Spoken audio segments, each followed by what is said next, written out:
Assalamu alaikum, my dear students. My name is Salman Riaz. Today we are going to learn about class 9. आज हमारे पास topic है इसका verb and its types. आइए अपने सबक का आगाज करते हैं मुसल्लल इस्लाम की दुआ के साथ। रब्बी इश्रह ली सदरी व यस्सिर ली अमरी वहलुल उक़दतम मिन लिसानी यफ़क़हू क़ौली। वर्ब के टाइप्स के नेम है हमारे पास transitive verb, intransitive verb, ditransitive verb, dynamic और event verb, static verb, linking, copular या फिर predicating verb, modal auxiliary verb, factitive verb, causative verb, finite और infinite verb, lexical verb, regular verb और regular verb.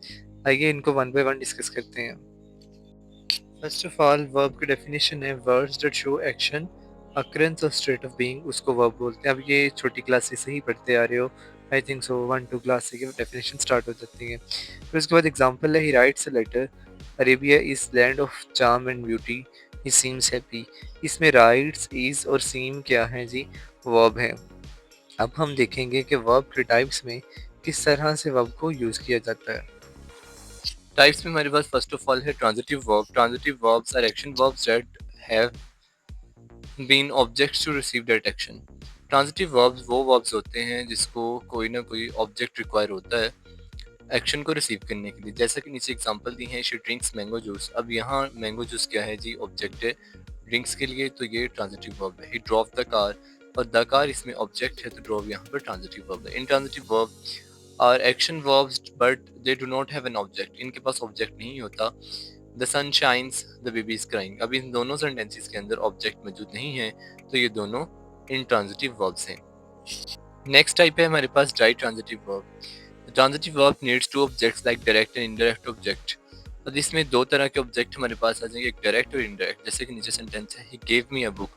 जो इसमें आ book है ये direct object है, और गेव इसमें इनडायरेक्ट ऑब्जेक्ट है। I wrote him a letter, इसमें आ लेटर जो है वो डायरेक्ट ऑब्जेक्ट है, और हिम इसमें इनडायरेक्ट ऑब्जेक्ट है। कहने का मकसद ये है कि अगर दो ऑब्जेक्ट मौजूद होंगे तो उसको डाई ट्रांजिटिव वर्ब बोलेंगे हम। नेक्स्ट हमारे पास है डायनेमिक या फिर event verb. The verb in which the body movements are involved are called dynamic और इवेंट वर्ब्स।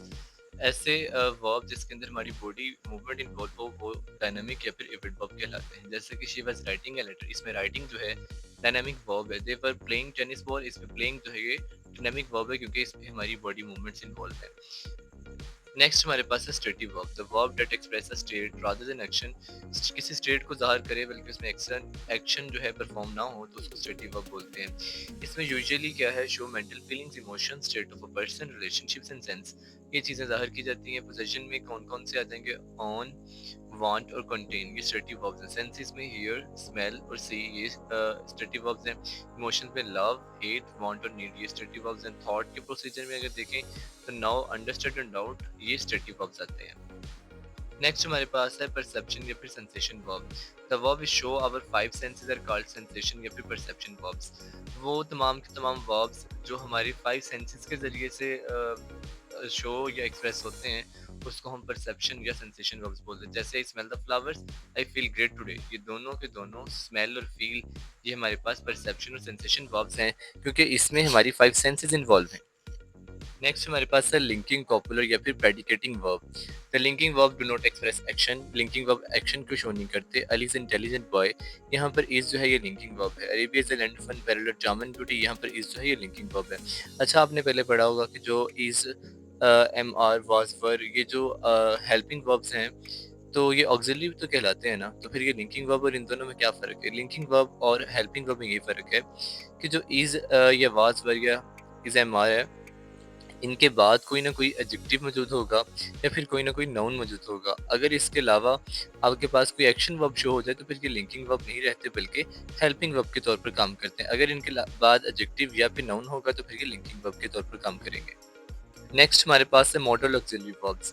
मॉडल वर्ब्स कौन कौन से हैं? जैसे like can, could, may, might, shall, should, will, would, must, ought to, ये सारे के सारे auxiliary verb, modal auxiliary verb हैं। जैसे कि नीचे सेंटेंस की एग्जांपल है, you might find Lubna in the garden but I doubt it, इसमें माइट जो है ये मॉडल ऑक्सिलरी वर्ब है। ही कैन स्विम, इसमें कैन जो है ये मॉडल ऑक्सिलरी वर्ब है। नेक्स्ट हमारे पास है factitive verb. Factitive verbs are used to indicate the resulting condition और state noun as object complement.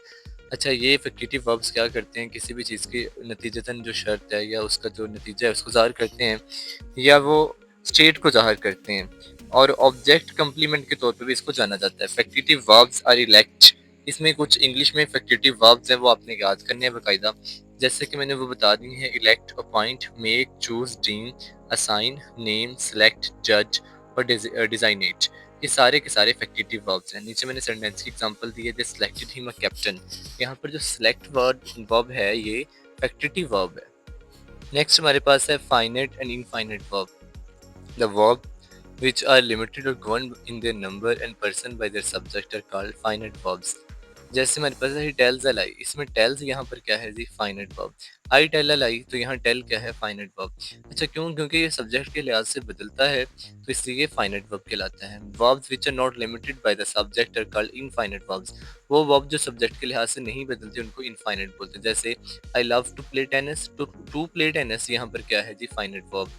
He loves to play tennis, to play, यहाँ टू प्ले जो है यहाँ पर क्या है, इनफाइनाइट वर्ब। ठीक है, तो यहाँ पर जो टू प्ले है ये इनफाइनाइट वर्ब के तौर पर इस्तेमाल हुआ है। नेक्स्ट हमारे पास है lexical verb. In a verb phrase the first part is an auxiliary and the second part is a lexilary verb या lexical verb. I have been crying, तो इसमें हैव बीन क्या है जी, ऑक्सिलरी, और क्राइंग यहाँ पर लेक्सिकल वर्ब है। They are going to school, यहाँ पर आर क्या है जी, ऑक्सिलरी, और गोइंग क्या है, lexical verb. Lexical verb basically हमारा मेन वर्ब होता है। नेक्स्ट हमारे पास है regular verbs. Regular verbs are those verbs whose past tense and past participle second and third forms are formed by adding d or ed at the end of the verb। ये कैसे बनते हैं, इसके अगर second और third form बनाएं तो उसके आखिर पर d या फिर ed लगाना पड़े तो वो रेगुलर वर्ब्स कहलाते हैं। नेक्स्ट हमारे पास है इरेगुलर वर्ब्स। वो वर्ब्स जिनकी सेकंड और थर्ड फॉर्म ed या d पे एंड नहीं होती बल्कि सेकंड और थर्ड फॉर्म तीनों डिफरेंट होती हैं, उसको इरेगुलर वर्ब बोलते हैं। जैसे कि break, broke, broken, catch, caught, caught. अब इन तीनों ये जो दोनों फॉर्म है इसकी सेकंड और थर्ड, पास्ट और पास्ट पार्टिसिपल दोनों डिफरेंट हैं, तो फिर इस तरह के वर्ब को क्या बोलते हैं जी, इरेगुलर वर्ब। मुझे उम्मीद है कि आपको वर्ब और इसके टाइप्स की बहुत अच्छी समझ आ गई होगी। अगर फिर भी किसी बच्चे को कोई क्वेश्चन है तो कमेंट सेक्शन में मुझसे पूछ सकता है। मिलते हैं नेक्स्ट वीडियो में, तब तक के लिए अल्लाह हाफिज़।